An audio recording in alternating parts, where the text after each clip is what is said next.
Good morning, good afternoon, and good evening, depending on what time you are listening to this. And welcome back to another stupendous episode of For the Love of Oats. Even though none of us actually eat oats anymore, I think we need to just change the name of the podcast. I do.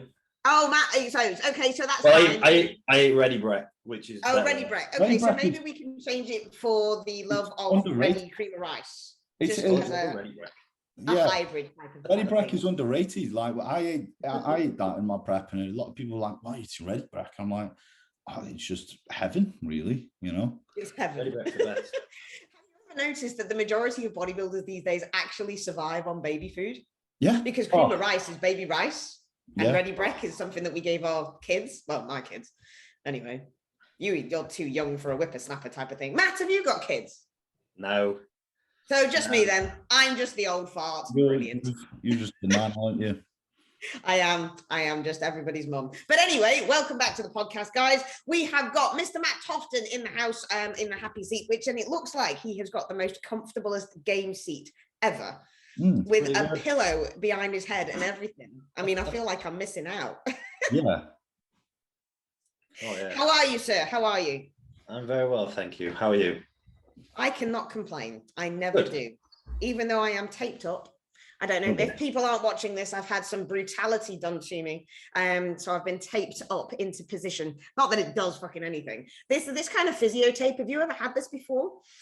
Yeah, look, I've had it in the past and I've been told that this is just going to keep everything in place. I don't think it did fuck all. It's a bit shit, really, isn't it? Because this is supposed to actually keep my shoulder back into a retracted position because I'm very, very pec dominant and it brings myself over. But if you think about it, I lift 140 kilo deadlift and this teeny tiny tape that has like what, 0.4 of a pound that's going to hold me back. It's like, come on, it's not actually going to do anything, is it? But it's pink. So at least I can look a little bit girly. Why are you wearing it? Why are you wearing it? Say again, man. Why are you wearing it? Why am I wearing it? Because my physio put it on. Yeah, just take it off, man. I could take it off. I could, but it's all the way around my back. So it'll hurt as well. Don't do it. For me until it falls off. Wax it, man. Wax it. Just wax it all off. Anyway, so a quick update. Mr. Matt Tofton, how are things going with you? What are you up to? What is life dealing with you at the moment? And why have we brought you on? Well, I don't know why you brought me on, but I'll update you with life. I'm currently 8.5 weeks out from Arnold Amateur. Nice. So prep's going pretty smooth. Everything's good at the minute. I've got to do the graftism show, is it? Yeah. Participation, tick the box to let me do the Arnold, but I'm just turning up and waving, really. It's not really, I'm not prepping for that as such. It's just turn up and just so I can do the Arnolds. I personally think it's a pointless exercise. I think they should just make things qualifiers. Otherwise, they're just going to, I don't know, dilute the standard of the shows, because I'm sure there's other people like myself that are not going to try and peak for a show that you don't need to. Yeah, for sure. How close is the graftism to the Arnolds? 4 weeks. Yeah. So you don't want to peak and then like come off and then try and peak again, because you'll just miss it. Especially, I mean, I've done it in the past where you have to do it for qualifiers, so you have to do it. Yeah, but if it's just I can come dead last at this show and still do the Arnolds, then what's the point in stressing the body beyond what you actually need to do? So I think it's a weird rule, but we've got to do it. It's just a very pointless 8-hour round trip that I could do without. That's quite disgusting. I mean, but you're looking very good at the moment, Matt. I've seen you're looking very, very good, very balanced, and you're just coming in quite nicely. So how has this prep been for you? Has it been pretty much plain sailing? Touch wood, everything has been, I mean, I always do quite long preps. My preps, I'll run a lot like TRT during the off season. So when I start prep as such, I'm almost starting like going up. I don't come down when I get into the prep phase. So I'll do like an extended prep, maybe like 5 or 6 months, and just take it very steady. And it's been a weird prep because my body weight's just not doing anything. Yeah. And I'm just changing and changing and changing. So whilst that's happening, I'm keep riding it. I'm not panicking. I got loads of time. And I'll take it. Do you find it is a little bit of a head fuck with the scale weight just staying exactly the same, or are you purely looking at not these days? Maybe in the past, but I'm experienced and mature enough now to realize, and I go off the mirror. Like, I know when I'm changing. And we obviously, I work with SAS, and we have plenty of high days in there. So it'll be a case of I'll come down, then we'll have a high day, and I'll go back up again. But I'll be a better version at that weight, and then come back down and be a better version flatter. Then so we just keep doing that. Yeah. It's what happened last year. I think last year I started prep at 237 last year, and I got on stage, and I was fat at the start of prep, and then I only actually dropped 19 pound. Just obviously going back on drugs, getting that recomp effect, and again the same. I started this prep at 250. And after my high day on Saturday, I was 241. So I've had a 9 pound drop, but it looks like 2.5 stone. So the scales for me are not a massive sort of indicator of things. We just go on the look and just take our time, and it comes down here. If there's a big scale drop, again, it's the same. We don't panic. Like, things happen. As long as I don't feel too dead, and things aren't too bad in the gym, then we just ride it out and just keep the high days back in and come back down. And we play around a lot with cardio. So some days we might have like a really sort of a couple of days of high amounts of cardio, and then back off, and then no cardio on some days. So it's not sort of just set amounts every day. Okay. We sort of push and pull all the time, and my body just seems to respond well to it. So is it a little bit more of an intuitive approach? It's more like, this is how we're looking at the moment, and then you base, what you're doing that week based on how you're looking in regards to nutrition, expenditure, and things like that. Yeah. So I normally check in with SAS like 2 or 3 times a week. Okay. So then for some days you might just say at the weekend, like, right, 2 lots of hours cardio, like Saturday, Sunday, and then Monday I'll be back down to like 30 minutes in the morning, 20 minutes after training, and then I'll have 2 days where I don't do any cardio. So I'm not going to say shock the body and that kind of bullshit, but I do believe that your body can sometimes get into a rhythm with things. Like if you're just doing 30 minutes cardio every single day, I think your body, it always seeks out sort of homeostasis and balance and things like that. And I think sometimes when you sort of push it one way and then pull it another, it can almost sort of keep a response going for a lot longer. The same with the high days. Like a lot of people these days, they don't believe in cheat meals and high days and things like that. But I get to a certain point where my body weight will start going up. It's almost like you've had in, like, I'll have 4, 5, 6 days of pushing, and then I'll gain 2 pounds. And then people think, oh, fuck, I've got to push through it. But that's my body sort of like, right, let's have a break, have a high day, put the food back in, and then everything sort of relaxes again. I think sometimes happy bodies normally respond better. Yeah. As opposed to always just, right, we've got to push harder. Like if you're just stressing all the time and just driving forwards.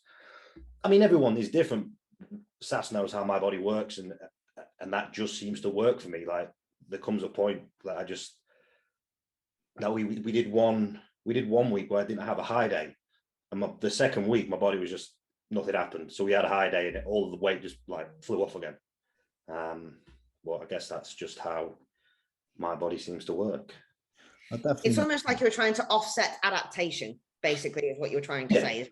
Yeah. So by consistently doing something along the lines of like 45 minutes worth of cardio every single day, your body is going to adapt to that unless you actually input another stimulus, which is going to be a drop in food, more steps, a higher intensity, maybe throw in some intervals or something along those lines. Whereas like you were saying, if you just go by the mirror and have these check-ins every time of 2 to 3 days or something like that, you can see how your body is responding. I'm interested, I mean, I don't know if you're happy to talk about it, but I am interested to see what you are doing in terms of your PED cycle, if you're happy to talk about it. I don't want to know dosage. No, I'll talk about anything. Yeah, cool. So in terms of like your PEDs, has that been almost like a mediocre approach? Because I'm actually stalking you at the moment on Instagram from here, and I'm seeing how full you are, especially in comparison to how lean you are at the same time. Because you have got that nice balance, and I have to say you have got a very nice tan. So the tan is working optimally at this point. So what is it that you're actually doing with your PEDs and the cycling aspect of that at the moment? We sort of progress it. So we start low, and then every maybe 2 to 4 weeks, we'll just introduce something. So we started off pretty low. I think 300 test, 300 tests. I think 300 mass run was what we started at. And then every so often we'll just sort of introduce something. I mean, to be fair, I think this time we did something like 30 milligram of Tren-Ace 3 times a week. So like the first introduction of Tren-Ace was only 90 milligrams a week. And then we sort of rode that out, and then we just bumped another 50 Tren in, like another 50. So it's almost like just start at the bare minimum, and then as we plateau or stall, just add something in. And then sort of towards, by the end, we'll obviously hit like a peak amount of drugs and then ride it through till the show. As opposed to just going, right, this is my cycle, gram, and we just run it all the way. We did something the last 2 years have been my lowest drug use. Like previously, like in the past, I've done big cycles, like I've documented them and tracked them. And I don't know whether it's something, like in the past, it was probably just too many drugs. And one, the toxicity of things in the body, just thinking, oh, fucking hell, like, and the fact that you're probably just using so much that a small amount's giving you the required stimulus, and everything else is just sort of wasted. Whereas this time it's like every time we need something, we'll then just introduce it. So you might start your cycle at 400 milligram, and then by the end of it, we might be at 3 gram, but it's gone up across 4, 5, 6 months, as opposed to just going, right, 3 gram from the offset. And then, and it seems to be working. Like on the higher days, we'll manipulate a little bit of extra insulin into places, and bits and bobs. So it's not like across the board always ran. And my body seems to be happy doing that. I feel very, very good. Even sort of health wise and like performance wise in the gym. I've had times in the past where you just know you're on too many drugs. You just don't feel good. I stayed on top of my blood work all prep. I've been doing bloodlets and things like that, and everything, touch wood, is going very well. Good.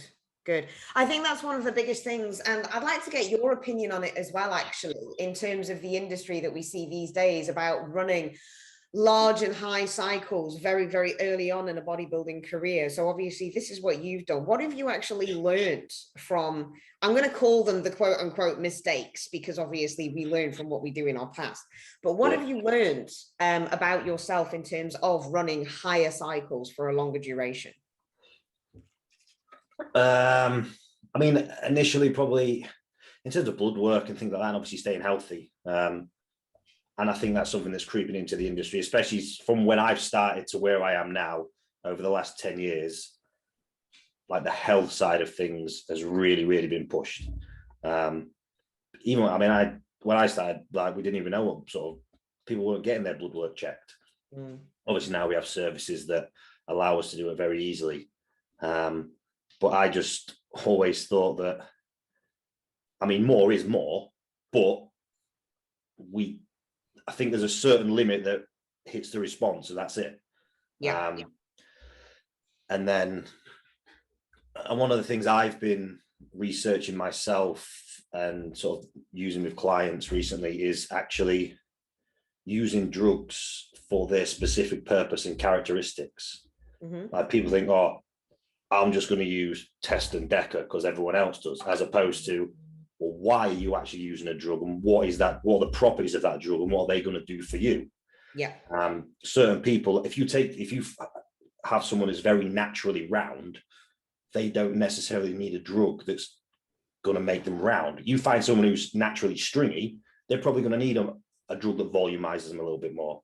like a deck or something like that, where it's going to hold water in the muscle.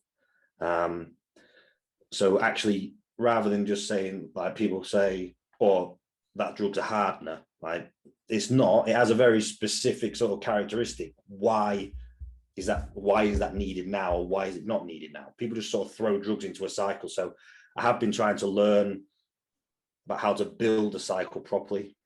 I still don't know anywhere near enough, but I'm getting a lot better at it. And along those lines, you learn that very small amount of drugs do a lot of work. Like just adding 50 milligrams of something in a week can have a massive impact on a physique.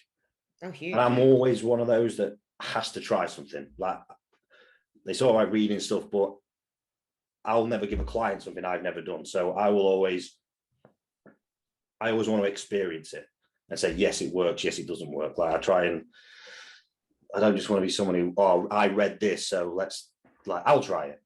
And I'm finding that rather than just going, oh, right, I'm going to put some Trent in, people say, oh, well, I put 500 milligram in. Like, just put 50 in, and then put another 50. And then by the time you get to 300, or something like that, over the space of 10 weeks, 12 weeks, you'll actually see your physique change and realize that, oh, I don't need to slam in hundreds at a time. I've also come away from testosterone a little bit. I feel that I aromatize very heavily. So my body doesn't deal super well with it. So I sort of use testosterone almost just like as a base to a cycle now, and then add anabolics on top. As long as like sexual function, everything's done, I think that's testosterone covered. Like, doesn't actually, it's not an amazing muscle, but it's not even an anabolic steroid. It's just androgen. So that's the base of a cycle, and then adding other drugs in around it to get the effect that you want. I've got like we run an app called Elite Muscle Network, and on there we've got Broderick Chavez and Dave Cross who do some, and I've done I'm a member of Broderick's site, so I do like to learn from him. I listen to a lot of his stuff. I think he's very clever. Obviously, there's other people that disagree and agree, but I think you have to sort of pick a route and go down it. It might not necessarily be the right route, but I'm finding that the things that I'm applying with myself and clients are working, and everybody's taking less drugs, which can only be a good thing.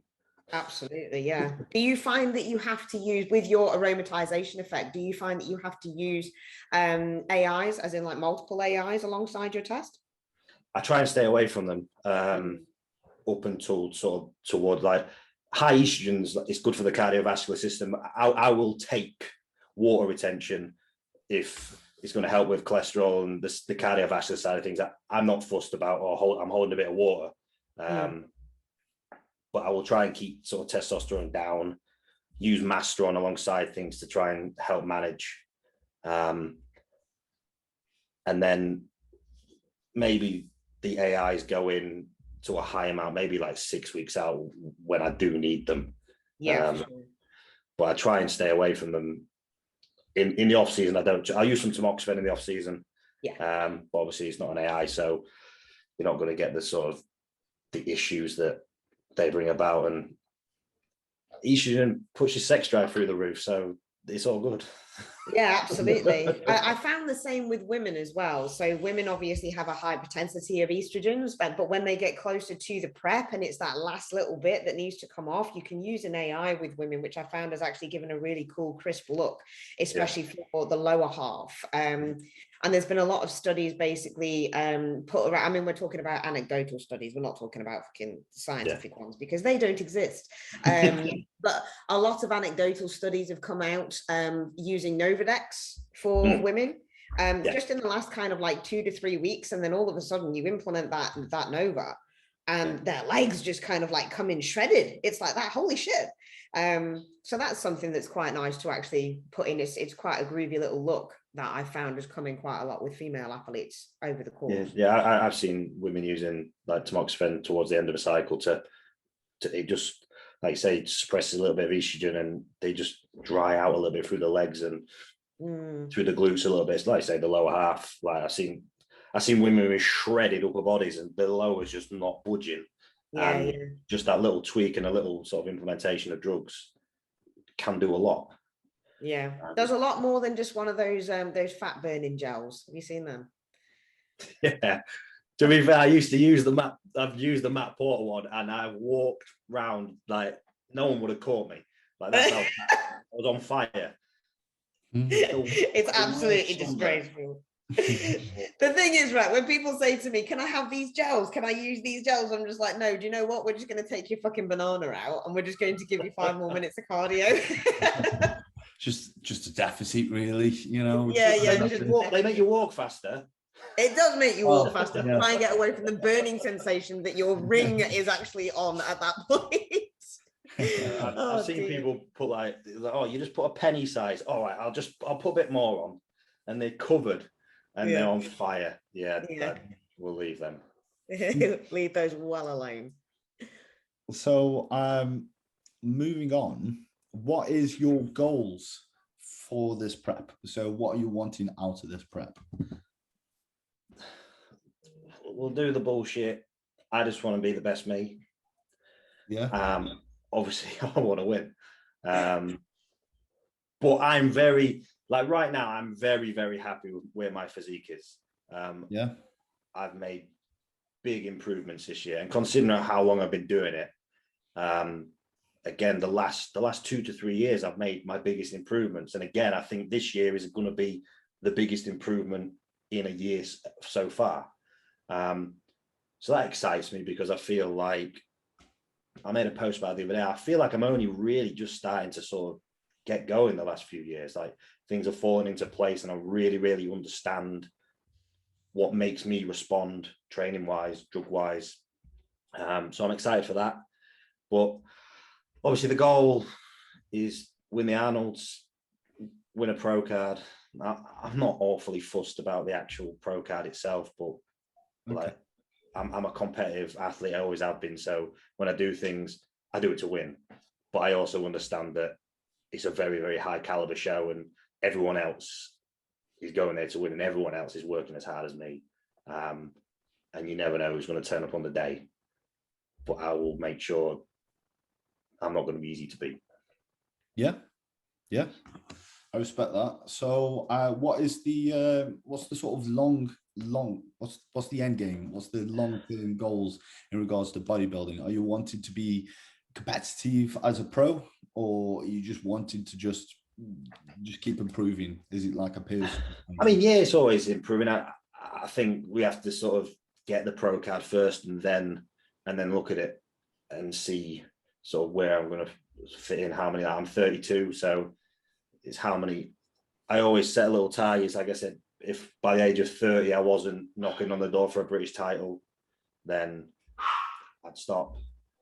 Obviously, I haven't won a British title, but I've been top 3, top 2 for 3-4 years now. So now I've set another one by let's try and go pro before I'm 35. So we've got 3 years for that, and then we'll see. It's one of those, I guess, until you go and do it, you never know whether you're going to fit into the pro ranks. Yeah. Like some people win their pro card and they're just a shoo-in straight away. They go and stand next to someone. I guess you can't tell until you stood next to them. Yeah, absolutely. It's very difficult to compare yourself without comparing yourself. You can look at pictures and think, oh, nah, he'd destroy me. But then everyone looks different on the internet and everyone looks different in pictures. The amount of times I've turned up at shows thinking, oh, I'm up against so-and-so, and then stood next to them and thought, oh, they're very different in person, and you beat them. That's the main thing, isn't it, with bodybuilding? A lot of people can really, really get stressed in their own head when they're comparing themselves, especially with social media about. And this could delay people from actually stepping on stage because they're thinking, oh, I'm not going to be ready. And I suppose that's a little bit of a battle that I'm having, obviously, because I'm wanting to get myself in a position where I could be competitive, in the amateur ranks and at the top of it, hopefully trying to achieve a pro card. But again, I won't fully know how I will do against the rest of the people unless I'm on stage. So I think you've hit the nail on the head there. It's there isn't really much to it but to just actually get on the stage. Yeah, I mean, I personally think you make your best improvements competing. I mean, unless you've got a ton of muscle to build. But even then, I think that coming down for a show and then rebounding back out, you actually are more productive than when I see people say, oh, I'm taking 2 or 3 years away from the stage. They never, ever come back 2 or 3 years later, 2 or 3 years better. I honestly think that like prepping for a show and then getting your rebound, your physique improves. And I think it's just stepping stones. Like you say, you want to be competitive. Well, it might be now, but it might be 5 years. But I think every year you should still, as long as you're doing a good off season and 1 or 2 shows, not competing. Like some people just compete all year and they're never going to progress. But I do think there's definitely something in the dieting, coming down, seeing what you look like. You never know where you're going to improve when you're a lump. Like you have some people that think they're a lot bigger than they actually are. And there's some people that don't realize how good they actually are. Like I know I look terrible fat. And it's one of the, sometimes I don't even look like a bodybuilder. Then you come down and you go, oh, actually not that bad. And then this is where we need to improve. But I think you got to chip away. Like it's a long game, bodybuilding. Like I see people put so much effort in and they're 21, 22 years old talking about pro cards. And then at 23, they've given up because like they've either, I don't know, put so much expectation on themselves in a sport that people don't really excel at until their 30s. It takes a very, very special bodybuilder to do anything in their 20s. I know with social media and there's people coming through, but you also have to remember that these guys have been training since some of the ones that are turning pro at 25 have been training since they were 13. Yeah. So it's still, how many years have you been putting into this? Like if you don't start till you're 20, like have 30 as a goal. If you don't start till you're 25, like 35, like let's say it takes 10 years to build a decent physique. Yeah. And I agree with that. Even the ones that we think are amazing overnight, they'll put posts on, oh, this was me 10 years ago. And they're in the gym. Like they've been training the whole time, but because we don't realize it, like we only pay attention when someone's successful. We don't know the whole sort of backstory and the context behind things. And I think people get a little bit disheartened. They start comparing themselves, but people peak at different ages. Like I say, I've started now, like really, really growing in my 30s. I mean, it could be a change of strategy and training and things like that, but it could just be, this is my time to make progress. Ronnie Coleman, like, didn't really, I know he was supposed to be the biggest genetic freak ever. Like, he didn't do anything until his early 30s and then all the way through to his 40s. And then you had like a Lee Haney who's retired with 8 Olympias before Ronnie's even won 1. So I think comparing yourself is very, very difficult. And you just got to just do it. Like, get on stage and then go, right, where do I need to improve? Let's go away, come back next year. And just work your way through the ranks. Like I started in the juniors and then went to the intermediates, then went to the opens. And then I spent a lot of years just like not really like stuck like at 24, 25, 26 with guys that have been doing it for 10, 20, 30 years. And it was a struggle. You love it. So you just keep going and then eventually you get there. Yeah, I think you're absolutely spot on, mate. A lot, especially when you said like a lot of people, you know, they have it in their minds that they want to be a pro, and then they sort of give up on that goal because, you know, a couple of years pursuing it, they're not there. And I've seen a lot of these people who are saying, I want to be a pro by this age, and you know, they don't want it past that age. And it's like, if you really want to be at a high level with this, you've got to want it not only for a few months or even for a few years. You've got to want it consistently for years and years and years, because that's bodybuilding at the end of the day. It is just it's a long game. It's You know, a lot of people will say it's an old man sport because, like you say, a lot of people are peaking between, you know, in their 30s, 40s. There's been, you know, a few Mr. Olympias. There's been a few people on the Olympia stage, yeah, in the late 30s, and they're in the 40s, and that's where they're placing, you know, your top fives. Like Sean Rose is an example. You know, he won Olympia like what was it? 40. I think he was 42, 43, wasn't he, when he won it? Like all these bodybuilders, like they burst onto the, let's say burst, they come onto the scene and we think, oh, I haven't heard of him, he must be young. And then you find out like he's 40 years old. Yeah. Like, and I think you have to mature as a bodybuilder. Like even the guys, this young 20-year-olds, and they're massive, but they're not going to win because their muscle quality is just not good enough. Yeah, because you can't force it. It takes time. But yeah, like you say, people, I think social media plays a big part. And even now, like people come out. When I first started out, it was never, oh, I wanted to go pro, because the pro card was so elusive that we had one. Yeah. And I used to look at the guys at the UKBF and think, I'm never going to look like that. It wasn't, but now I see people, they haven't even done a show and they're saying pro card, like, just slow down. Yeah. I think maybe it's a young thing, because my mentality was very different when I was young. I used to think I was massive when I was 20, and I think we all do. We get in the gym and we think we're huge. So maybe it's a little bit of immaturity, but it's sort of a lack of respect for bodybuilding, like not knowing the work that goes into it. Like a good year is 5 pounds, like a whole 12 months and I gained 5 pounds of muscle. Like it takes a long time to put a physique together. God, 5 pounds is bloody pushing it. I'm lucky as a woman, you get like bloody half a pound, you're like that, woo. Yeah, but like half a pound is like 25% your body weight, isn't it? I know, yeah, that is crazy. I am very small. I have a bit of a controversial question for yourself, actually, to get your thoughts on it. Do you think that the elusive pro card that is now no longer very elusive has lost its merit? No, because it's a difficult one to answer right now, because post-COVID, I think the standard has been lower. But I don't think that's just because they're throwing pro cards out. I just think that not everyone's had the opportunity to train. So the last 2 shows, I feel that the standard's been poor. Not poor, that's harsh. Not as good as maybe it could be. But I think even though there's all these shows where there's pro cards on offer, the person that wins the pro card is still very, very good. Yeah. And it's only weird to us. Like in America, this has been going on forever.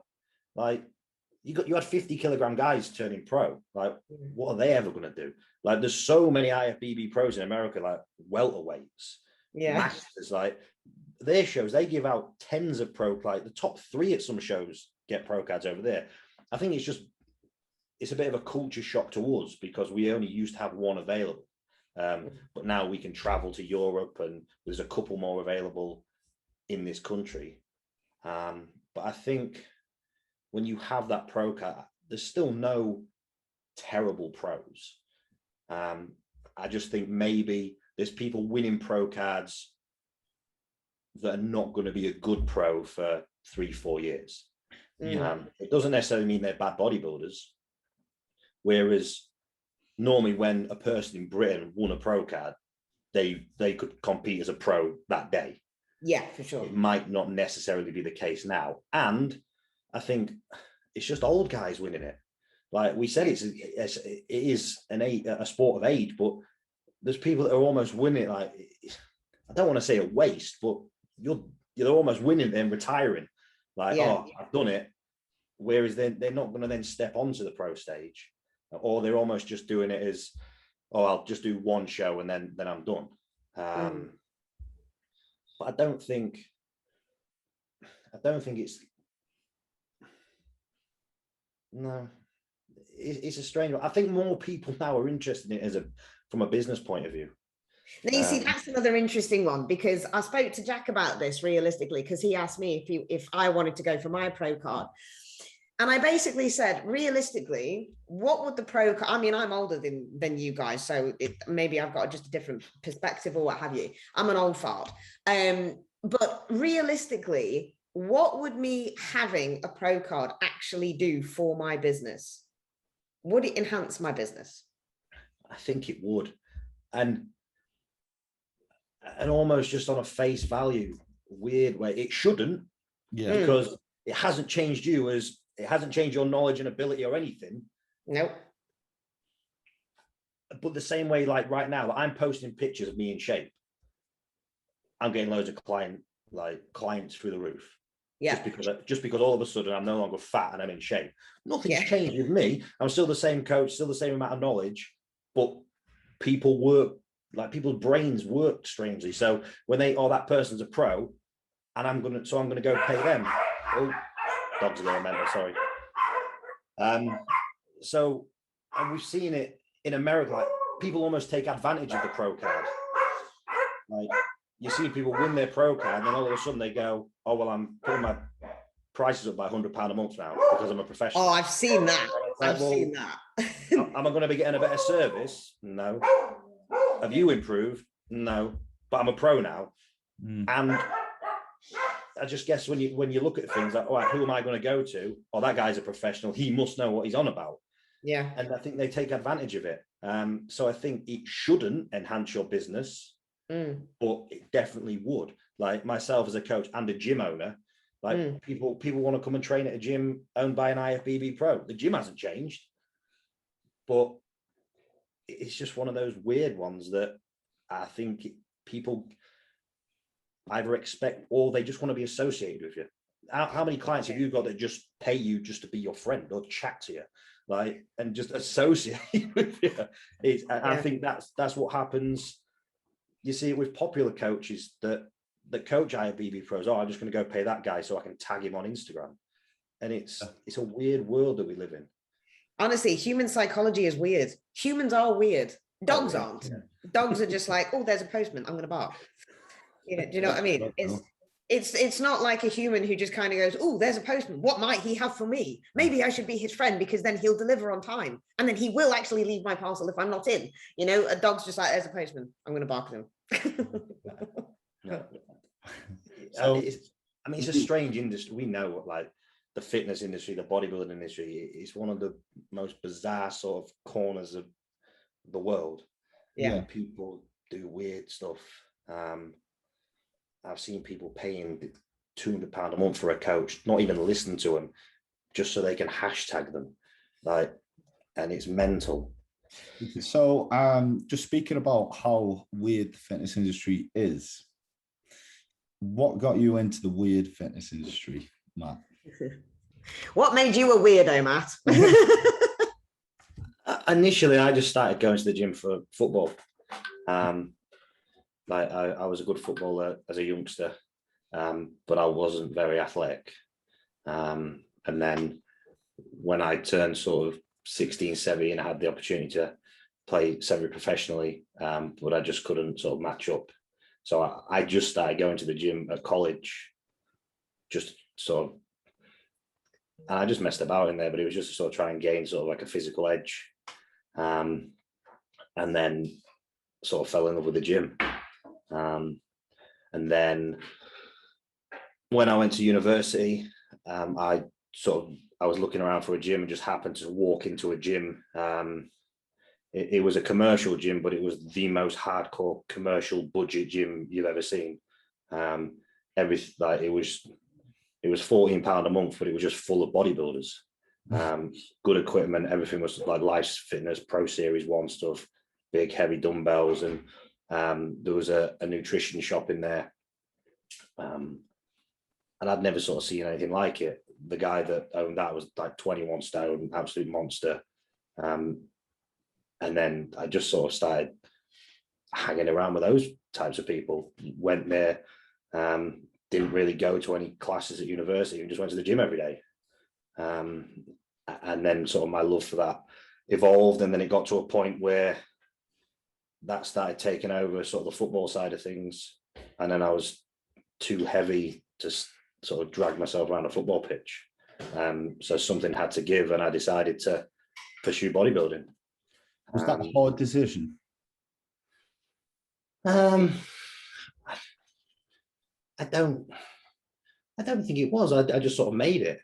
Like, football was my life. Like, but I think I've always had something in my life that is like the focus. So it was, when I was younger, it was football, then it was football and tennis. And then it was back to football again. And then I think just, I don't know, there's just something about, I am a very competitive person. I've actually got less competitive as I got older, because I think I've sort of had to get used to losing. Like, a bodybuilding show, people lose. But I hate to lose. And I've always been like the captain of my football teams and things like that. And I just always had that drive to succeed. No matter what I'm doing, I get very addicted to things. I'm very obsessive. Even if it's something daft, I will just put everything into it and commit. Yeah. I'm sort of all or nothing into everything. I can relate to that, yeah. And then if I think, oh, I just won't bother. But if I choose to do something, I'm all in. And I think that's where it was with bodybuilding, which is obviously trying to balance bodybuilding and university is hard, because you're going out sort of 3-4 times a week on the piss, and like, you trained hard, but then the nutrition side just was not there. And then when I finished university in 2012, I'd been training for 4 years. I decided that I was going to look to do a show. And that was the first time I thought about it. So I did my first show in 2012. And even then, I still wasn't, I didn't feel like I was part of a fitness industry as such. Like, I worked in the nutrition shop at the gym. Like, I used to research supplements and all that. I knew everything inside out. That was sort of my interest. Training, researching, training techniques. I love that side of it. And I still look like the training side of things is still my favorite. I could talk training all day. But I don't think the fitness industry ever really became a thing until social media took over.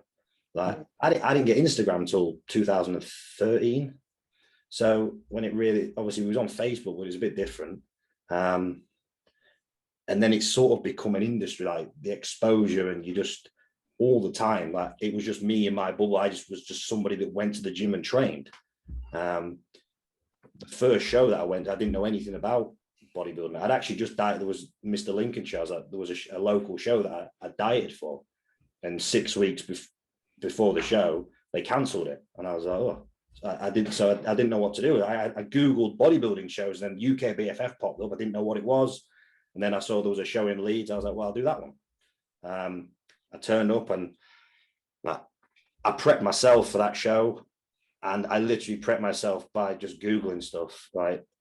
And I think I made every single mistake in the world, like, on my first prep. Like, I was just reading stuff on the internet, like, well, I'll try that. I didn't drink water from Friday night. The show was on Sunday. Like, I didn't drink any water. the week of the show, leading up, I was drinking 10 liters a day of deionized water, which I bought from a garage. Like, and I was just like, right, do it. And then, did you boil your chicken? You what? Did you boil your chicken? No, I still ate like the normal food, but I didn't. Even my first diet wasn't weighed. It was just one off. Like, I'll have a chicken breast, like a sweet potato, or I'll have 2 sweet potatoes today. Like, it was literally like, oh, that's just how I did it. I just sort of guessed, and right, yeah, I'm looking better. But I literally just winged it the whole way. And then, yeah, like I say, I'd read something about like skip loading and shit loading, and yeah, I was shit like, loading, yeah, it sounds good to me. And it was this. I think it's still on there, because I looked for it last year, and it's like a 7-day peak week guide on T Nation, and I just followed it, and I was like, right, cool. But obviously theirs was for a show on a Saturday, so when it said stop drinking water Friday night, it was for the Saturday show. Oh, that's so funny. So I stopped drinking water Friday night, like, and it was a Sunday show. So I went all day Saturday with no water. Then I shit loaded and I was like, what did you shit load on? Burgers, cake, pizza. Like literally just crap. Yeah. I remember waking up in the night, sucking on an ice cube, like, and spitting it back out. I was like, oh God. But I was dry. Yeah. Dry. You couldn't, I mean, I was so flat, it was unbelievable. I was gonna say, yeah, it doesn't really matter what you did, you were still gonna be flat as shit. But you could not pinch my skin. And then I was sat there at the show, like I was getting pizza out of cling film and everyone was eating chicken and rice. So I was like, maybe I'm not doing this right. Yeah. Then backstage, squirting honey into my mouth. Oh God. Pumping up, like not getting a pump. And then I won. And I was like, and then I gained 45 pounds in 3 days. Oh, wow. 45? Yep. On the Tuesday night after the show, because obviously I got off, that UK BFF show was a morning and night show. So you did all your comparisons. Yeah, and then you repeat later on. I want a run through. So I didn't drink until like 3-4 o'clock in the afternoon. I literally got off stage and just didn't stop drinking. Jesus. And then I took my boxer shorts off on the Tuesday night, and where it was like the bottom of my leg, in my groin, I had what just looked like a water balloon. Yeah. Because obviously it just cut the circulation off, and I was like, well, that can't be good. I mean, I see people like after show like going to hospitals with like water in their lungs and stuff, and I was like, I was lucky. Yeah. But yeah, and then the British finals 5 weeks later, I was still holding water. Like my body just did not like come back. No, not at all.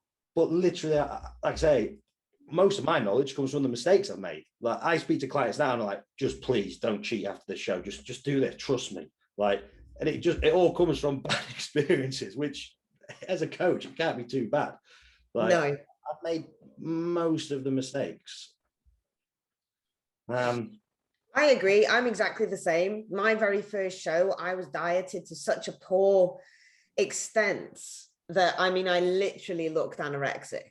It was horrendous, you know, because back in the day as well, obviously, because I'm again, I keep on saying that I'm an old fart, but back in the day, we didn't have coaches, we didn't have social media, we didn't have any of this kind of information at all. It was just like, you know, the bro down at the gym, he was the one that prepped you for a show, or he was the one that gave you the advice. And it was exactly the same as what you said.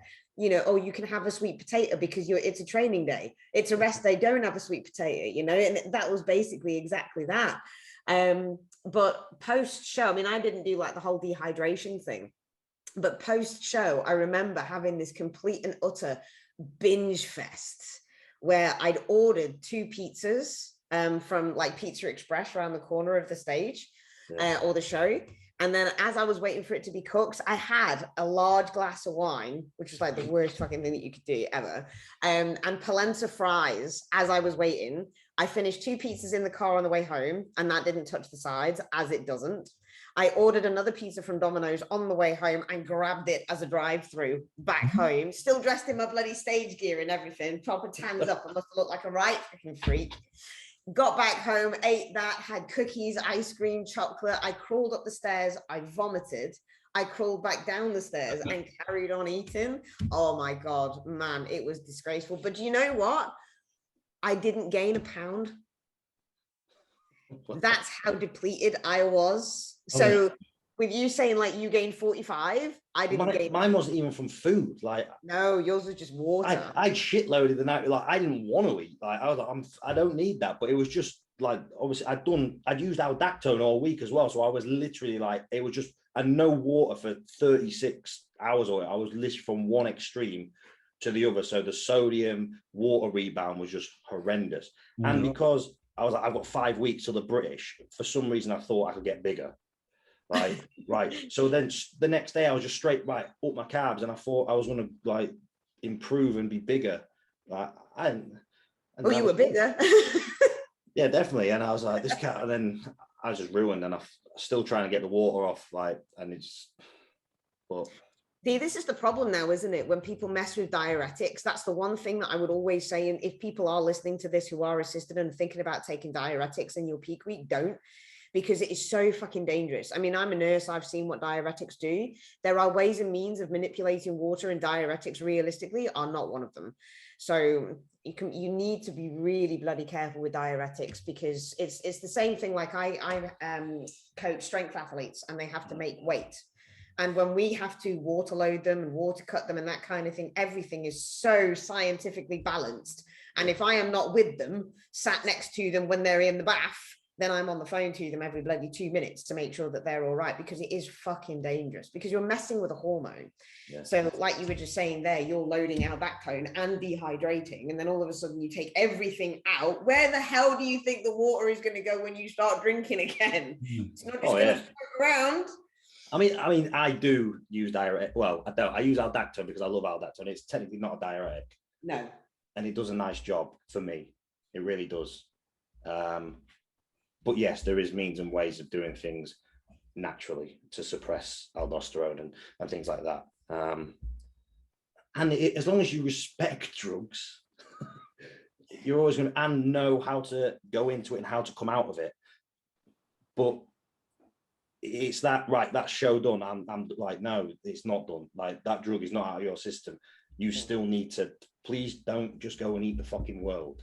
Like, now all my clients, I have them like eat some at night of the show, that get back on diet and let the body just relax and balance out. You can eat some I mean, I do high days with all my clients anyway, and no one's ever really, oh, I need to eat. But I see people that have been restricted, they haven't eaten anything nice for 12, 16 weeks, and they can't wait to go out. And I can understand that. But just like, it's just a few more days, just let the body just settle. And then you can almost get away with eating what you want without putting loads on. But when your body's just in such a delicate balance, you can really fuck things up very quickly.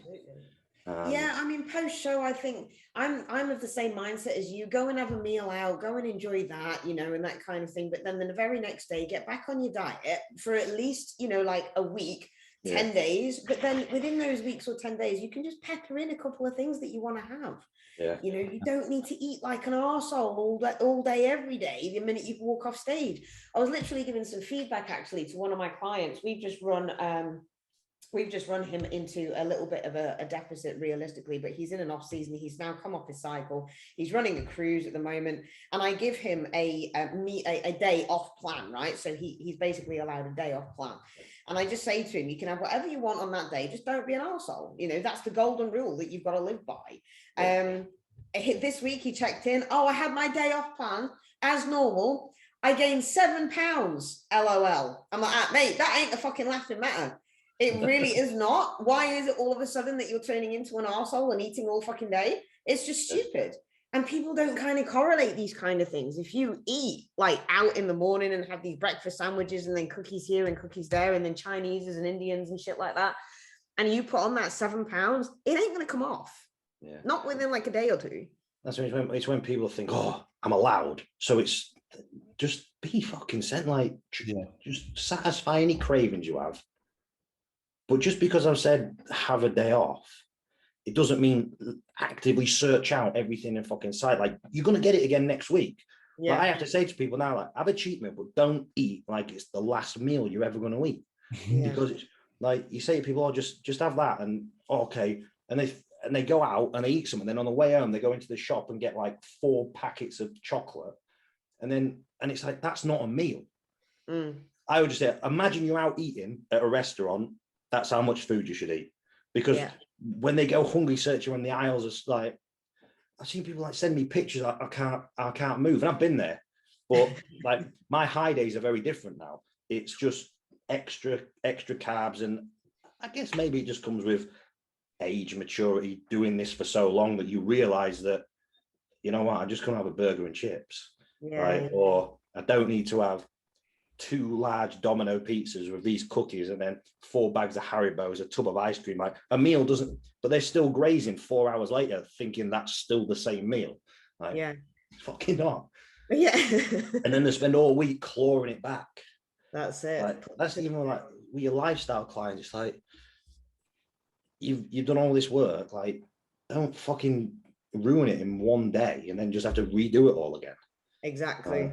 You see, for lifestyle clients, I take that high day and I literally just spread it out across the week, because then they don't have a high day realistically, but they just have the same intake all week, but they're always satisfied. So they don't necessarily need that high day. Yeah, I don't give lifestyle clients high days. Yeah. No. I'll just tell them to swap a meal, or I'll give them a calorie. Like, you've got 1,500 calories for a meal.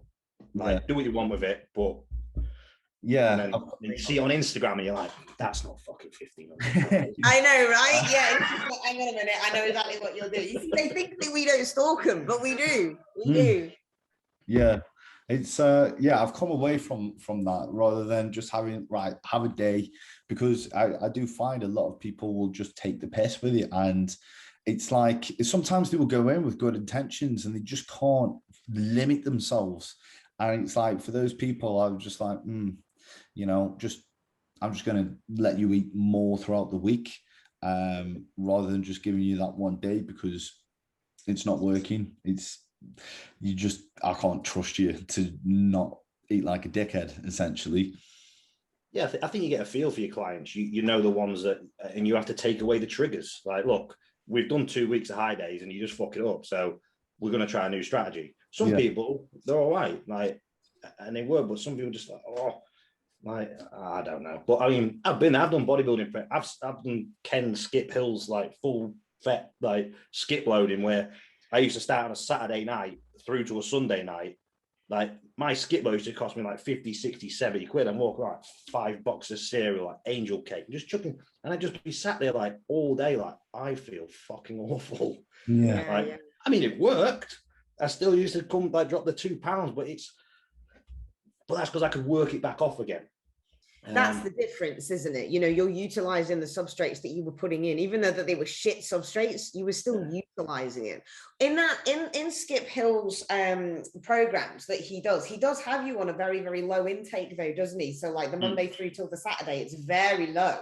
And then all of a sudden you have all of your influxes within like a 24-hour eating window, and then just come straight back down again. So I suppose realistically, it's a reverse of a 6:1 ratio.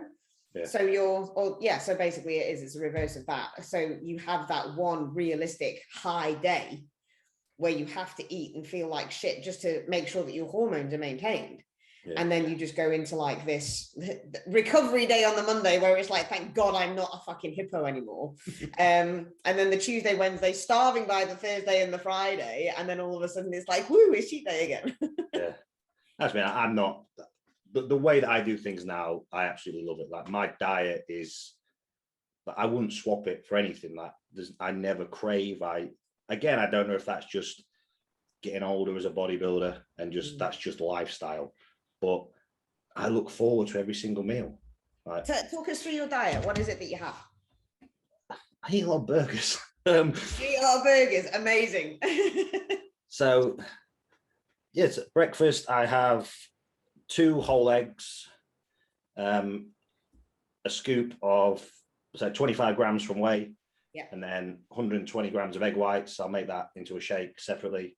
And then I have ready brec. Varies sort of the amount. Second meal's burgers. So 250 grams of mince, just pressed in a burger press, 2 burgers, 2 Warburton's buns. And the minute I get 1 slice of cheese, some fried onions in there. Next meal, which is this pre-workout, Pepto Pro, EAAs, creatine, hydration shit. Post-training, chicken and rice, and then last meal of the day, burgers again. I'm on no buns now. I just get mince, actually. That's made me sad. Yeah, that's okay. but that's literally, my diet has not changed for 2 years, and it obviously the amounts, but like, people say, oh, you can't eat burgers. What the fuck? It's mince. It's just, as soon as I make it into a circle shape, everyone loses their mind. Like, it's like, that's not healthy. Like, it's just mince. It's 5% mince. Yeah. God forbid if you put it into a sausage shape. What would they say then? So, but yeah, like, I love it. I must just be very simple. Like by the time I forgot what it tasted like earlier, so I'm really looking forward to it again later. So, like, I don't know why. Alzheimer's kicking in. Yeah. So people always say they get bored of it. Oh, you can't. How do you eat that all the time? Like they eat the same meal deal from Tesco every day for like 20 years. Yeah, right. What I say, you must be so bored of that. Like, people will literally say, "It's like, how do you eat the same stuff every day?" I'm like, well, most people eat the same stuff every day. They wake up, they have the same cereal, they have a meal deal from Tesco, and and they have some fresh fingers and chips before they go to bed. You know what I mean? And it's like, as humans, we are very much creatures of habit and routine. Like with my lifestyle clients, I give them a massive choice of like foods to build their own meals from, and it's very rare that they sort of find what they want and then it just stays the same, like because that's what we do. Yeah. Until the things get like hard, and then it's oh, I need variety. Like you've never had variety in your life. We do the same thing all the time. Like I don't know when. It's because of almost like being that restricted due to dictation, isn't it? So it's like, right, this is the list of food that you can have. This is good. Yeah. Anything outside of that list, which is like, but I want variety. Yeah, but that's bad. It's almost like you can't do that. Well, I want to now. You can't have a Mars bar because it's not on the good list. Well, I want a Mars bar, but you don't even like Mars bars. But it doesn't matter. I want one, and that's exactly what humans are. It's psychology. It's like me saying to you now, Matt, don't think of a pink elephant. You're thinking of one. And I know you are. I can see it on your face. And now definitely do not think of his little polar bear mate that sat next to him. Oh, isn't he cute? Isn't he cute? But this is the thing, you tell people not to do something. You tell a kid not to pull the fire alarm. What the hell are they going to do? Oh, yeah. Of course they are. Humans are like that. So give somebody a meal plan and say, right, stick to that. What I really like doing, I do it with all of my strong men because I'm going to just say it out loud because they all agree. Strong men are lazy. They just want to be told what to eat, when to eat it. And they're really simple. They're really quite good. And I just ask for some, I'll send them their meal plan and say, right, have a back and forth with me. Do you like this? Do you like that? Are you going to respond to it? Okay. 9 times out of 10, the meal plan that I send them the very first time, they're like, yeah, okay, I'll eat that. Because they're not bothered, it's just like it's food, it's fuel, I'm going to go and lift it. And then every now and again, they'll send me something. Can I change my Cocoa Pops for Rice Krispies? Yeah, it's fine. Go for your life. That's me. I'm exactly the same with my bodybuilders and the guys that come to me that they don't want to compete, but they're very serious. It's meal plans. I send them the same list of foods that I give to my lifestyle. I say, right, send me back a selection of foods from there that you like, and then I'll put together your meal plan. And then it doesn't change. But sometimes lifestyle, I can't work this out. Like, no, you can. Like, just take some time. No, can you just do me a meal plan? Yeah, okay. But know that you're losing the flexibility. Yeah, okay. Then they mess you the next day. Can I swap this for this? It's like, we've just been through this. Like, if you just persevere and like, it doesn't take that much like thinking to get your head around it. No. And then, I want to swap that for that. You just tell me what to eat because that's how I work best. Then they text you the next day. What can I swap this for? And it's like, you're kidding. Yeah, so it's not how you work best, is it? Really? Yeah. Sometimes people, just people. That's funny. Anyway, is there any particular topic, Mr. Richardson, that you would like to speak to Mr. Tofton about? Because we are getting out on time, and I am very confident he's finishing his pre-workout. Yeah. So to finish up with, I find obviously you said you enjoy the training aspect quite a lot, and I find your philosophies in regards to training quite decent, and it's away from the norm at the moment. You're not massively focused on the fact that you've got to be driving up strength and taking reps and stuff like that. If I'm correct, it's more so you want to go in, perform it to failure with good form. And that, I think my style of training now is sort of how bodybuilding always was. We seem to be in this weird sort of trend at the moment that everyone's about being stronger and lift. I've got to put more weight on the bar and do this and do that. And I think it's a little bit backwards when it comes to bodybuilding. I think that's what you need to do as a strength athlete. I don't understand why bodybuilders focus on strength so much. Our muscles can only do what they can do. And when you take it to that limit, like, we adapt to a stress. That stress is, right, I can't do any more. It doesn't matter whether like it was more or less than you did last week. But I just think, in what can you do in that very given moment? And that's as far as you can push your body. We have good days, we have bad days, things change. Yeah, if there's a massive drop off in strength and you go in there like, I know something's wrong. But again, like, I might have 20 seconds less or more rest between a set. I might be waiting for someone to go on a machine. Like, all of that is going to play a part in whether I maybe did or didn't get that rep that I got last week. And I think people get so hung up on just adding weight all the time. It's progressive overload. Like, I don't think it is progressive overload. For me, progressive overload is, as you adapt, making sure that you make sure the stimulus continues to move with you. Yeah. Like, I pretty much revolve all my training around like a 10 rep max. Not a true 10 rep max. Like, if I was going to go in a lab and do a strength test, I'm like, right, that's what I do. And then I work out percentages. It's literally, what can I do at this point? So I go into the gym and I start and I warm up, and I will just literally go in sets of 10 and build up until I think, right, I'm getting to a point where I'm going to fail around 10 here. And then I will take it all the way, and then I will just stop. I won't attempt, like, if I do 3 work sets, for the first set, I won't attempt the rep that I'm going to fail on. So it's still failure because you wouldn't have completed that rep. So just imagine if you're squatting alone, you're not going to go down to attempt the rep that isn't coming back up. So you're done. And then I will just use the same weight again and go again and go again. And I think it's very sort of basic and simple. I've been there and I've done the whole logbook and all that kind of stuff. And all you end up doing is, as humans, if we think I have to do this to get more muscle, we will just manipulate stuff. Tempos change. I see people on Facebook or Instagram, they write, I'm going to do less warm-ups next week to preserve strength for my top set. Well, what? So you're going to reduce volume to then like lift more? And then, yes, you're still going to stimulate growth because you're taking the muscle somewhere, like, to a point. Yeah. But I think it's just like, it's risky.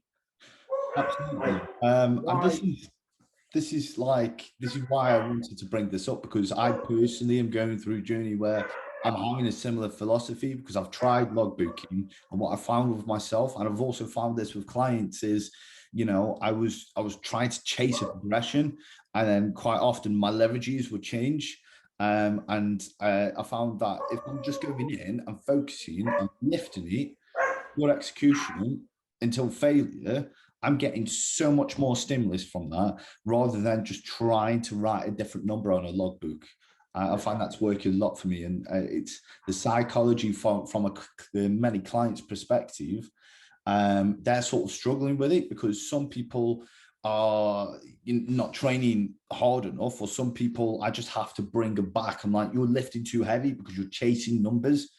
I'm like, actually stop logging, because it's doing you a disservice. You have to pull back, and I just want you to just focus on good form till failure. That's it. I don't give a fuck what you lift. I don't give a fuck if it's more than last time. Just stay put and just focus on just doing it right. Because you're doing yourself a disservice at the end of the day. People that log, they make jumps like 10. You see it, 10 reps at so and so this week.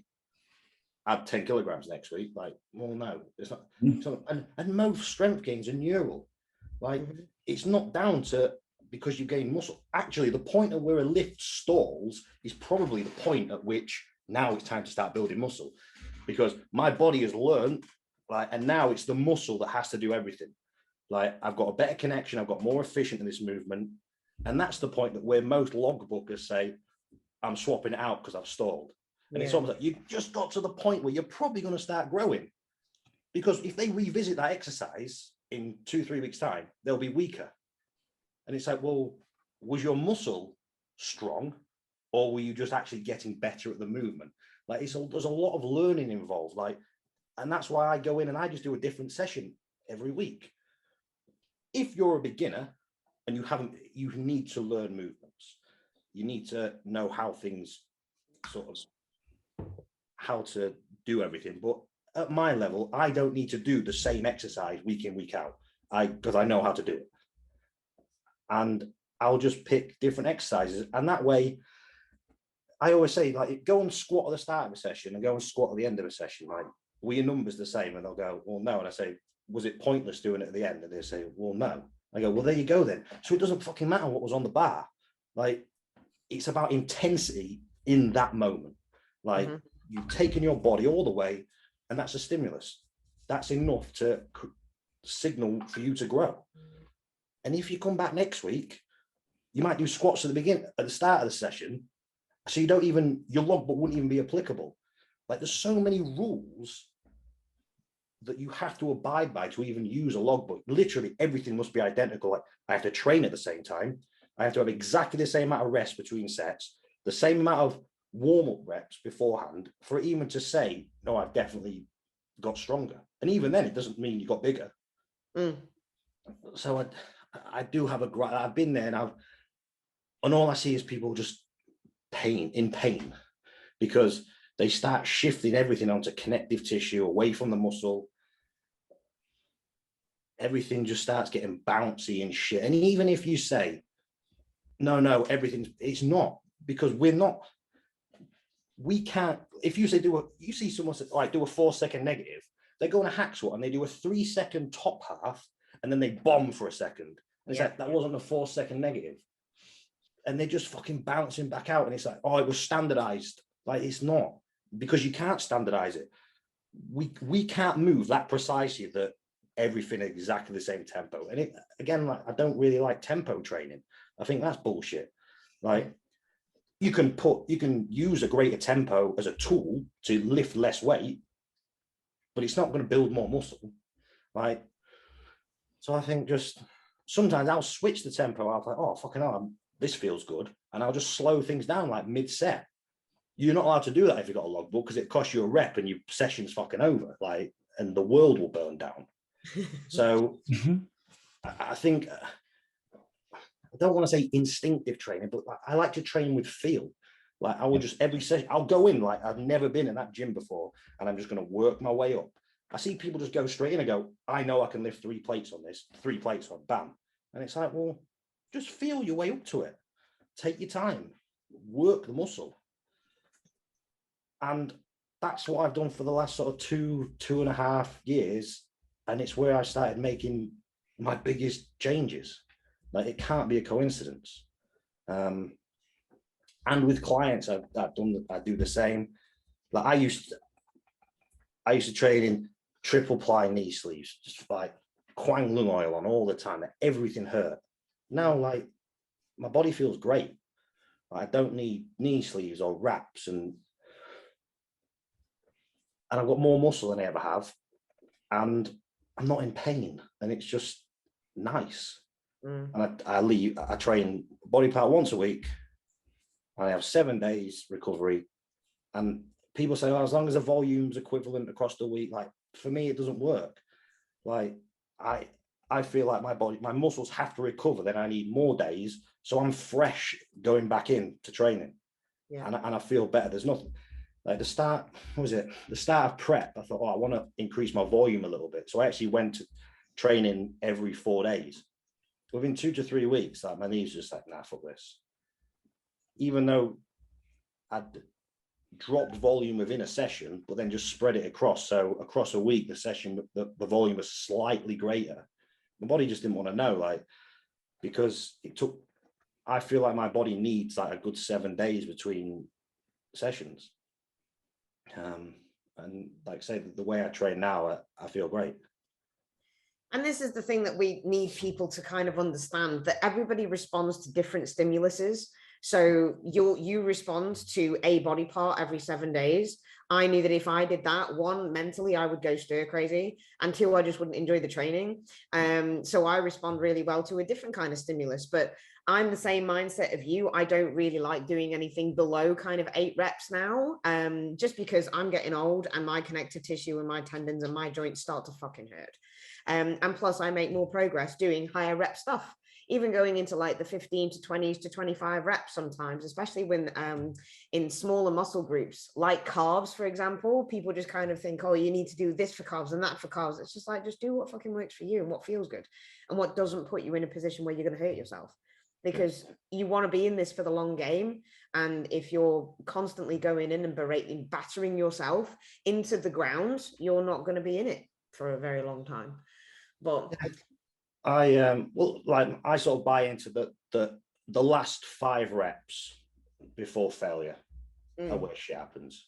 So like when you respond those 25 reps, like I believe it's like rep 20 to 25, bam, the same. Like it's why I don't understand people doing fucking doubles. Like bodybuilding, it's mental. I think you're just wasting a set.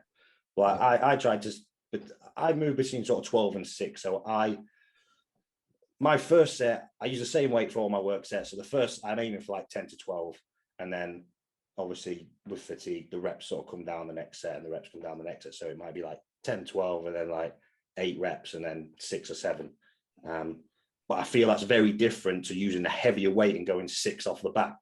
Like it's just less risky. Like people just seem to just want to, I don't know, like run around like fucking idiots with smelling salts and just going crazy as a bodybuilder.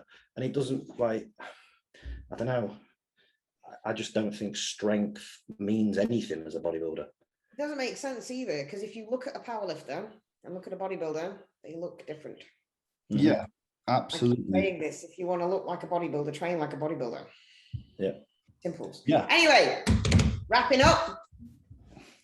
Yep. So obviously conscious that coming up to your workout time, Matt, and obviously the time on the Zoom call. So land here, and it's been a brilliant podcast with yourself, mate. We'll have to get you on at some point again. So thank you very much for coming on. You're welcome. Thank you for having me. And thank you guys for listening. Until next time. Boom. Okay. Boom. Funny. Oh, I missed it. Do it again. Everybody needs to do it again. There you go. I'm going to put a picture up. Taggers, sharers, we'll give you a prize. Maybe. Boom. Catch you later, guys. Bye-bye, bye-bye.